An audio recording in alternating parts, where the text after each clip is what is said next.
36 जिल्हे, 36 बातम्या. News G9 Maharashtra. उत्तर तुमच्या प्रश्नांची.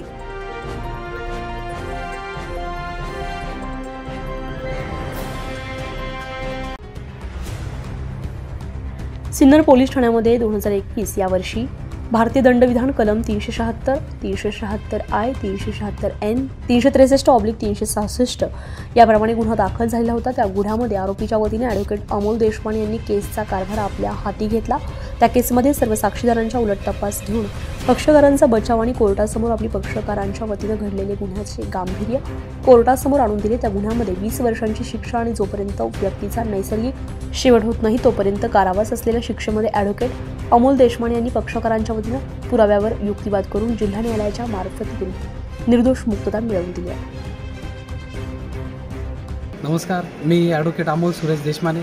मी नाशिक येथील जिल्हा व सत्र न्यायालय येथे प्रॅक्टिस करतो. माझ्याकडे नाशिक जिल्ह्यातील तालुका सिन्नर येथील अतिशय चर्चेत असलेली केस ही माझ्याकडे आलेली होती आणि या केसमध्ये माझ्या आशिलांवरती अतिशय गंभीर गुन्हा ठेवण्यात आलेला होता आणि त्यामध्ये माझ्या आशिलांवरती पोक्सो कायदा कलम 4812 यासोबत भारतीय दंड संहिता 363, 376(2), 376(1), 376J, 376N, 366A अन्वये गुन्हा दाखल करण्यात आला होता.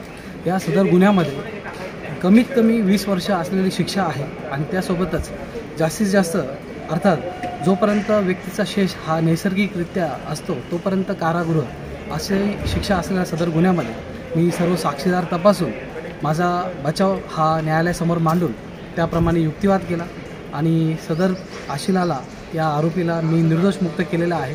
सदर केस चालवताना आम्हाला माझ्या आशिलाला व तसेच मला देखील खूप अडचणींना सामोरे जावं लागले, कारण माझ्या आशिलाला मेहरबान न्यायालयाने बऱ्याच दिवस त्यासोबतच ट्रायलच्या दरम्यान देखील UTP ठेवून केस चालवण्यासाठी पुढाकार घेतलेला होता. UTP अर्थातच अंडर ट्रायल प्रिझनर. आणि अशा परिस्थितीमध्ये आम्ही ही सर्व केस चालवून आज रोजी केस ही संपवलेली आहे आणि माझ्या आशिलाला निर्दोष सोडलेले आहे.